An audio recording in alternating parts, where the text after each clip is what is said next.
আল্লাহ যদি আমাদেরকে তৌফিক দেয় আমরা ইতিকাফের মধ্যে ঢোকার জন্য চেষ্টা করব। আপনাদের এলাকায় আছে কিনা? আমাদের এলাকায় আছে।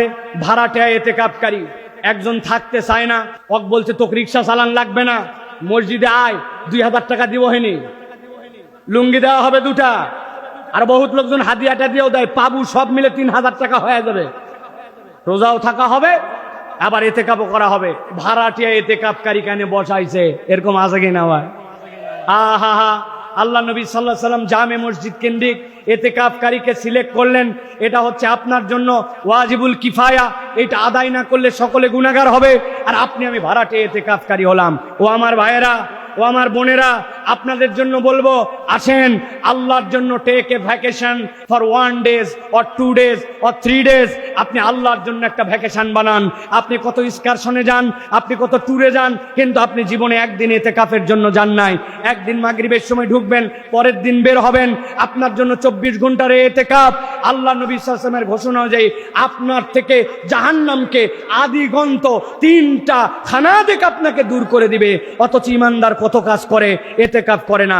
ইয়াংরা প্ল্যান করো 20 রোজার আগে আপনি কাজ শেষ করবেন, বাজার করবেন, বলে ইতিকাফ কেন থাকতে পারো না? বলে হুজুর এখনো ঈদের বাজার হয় নাই, এখনো কর্মচারীকে বেতন দেওয়া হয় নাই, এখনো এ কাজ বাকি আছে, ও কাজ বাকি আছে।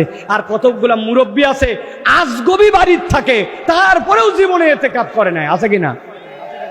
মেহেরবানি করে এবার আল্লাহর জন্য আমরা নিয়ত করি যে আমরা একদিনের জন্য হলেও আমরা ইতিকাফ করব। হাদিসের মধ্যে আসে, ইন্না নবী সাল্লাল্লাহু আলাইহি ওয়াসাল্লাম কানা ইয়াতাকিফুল আশরাল আওয়াখির মিন রমাদান হাত্তা তাওয়াফা।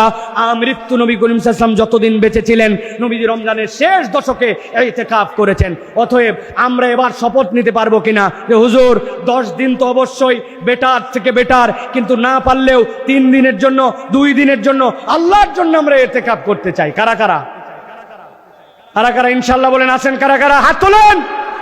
বহুত সময় নষ্ট করেন, আল্লাহর জন্য একটা সময় দেওয়ার চেষ্টা করেন। হাত নামান। প্ল্যান করে ইতিকাফে ঢুকবেন। আমি 2টা সূরা শুদ্ধ করব, সূরা ফাতিহা আর একটা সূরা, 2টা সূরার অর্থ জানবো, একটা নতুন আয়াত মুখস্থ করব। সারা দিন আমি তাসবিহাত এই জিনিসগুলো আদায় করব। বিশ্বাস করেন, আপনি একবার ইতিকাফে থেকে যদি মজা পান, আমি আমার নিজের জীবন দিয়ে বলতেছি, হারামে ইতিকাফ থেকে শুরু করে দেশে ইতিকাফের সময় আল্লাহর পক্ষ থেকে কেউ যদি দেখতে চায় ইবাদত বন্দেগীর মজা কি, দুনিয়াতে ঈমানের স্বাদ কি, ওই ব্যক্তি যদি ইতিকাফে ঢুকে ওই ব্যক্তি ঈমানের মজা পাবে ইনশাআল্লাহ। অতএব প্রিয় ভাইরা, ভাড়াটে ইতিকাফকারী নয়, আমরা এবার সত্যি সত্যি ইতিকাফ করার জন্য চেষ্টা করব। পারবো তো ইনশাআল্লাহ? আল্লাহ রাব্বুল আলামিন আমাদেরকে, আল্লাহ রাব্বুল আলামিনের জন্য আল্লাহর দেওয়া এই নিয়ামতকে শ্রদ্ধা করে, কোরআনুল কারীমকে ধারণ করে রমজানকে অনন্য করার জন্য আল্লাহ তৌফিক দান করুক। বলেন আল্লাহুম্মা আমিন।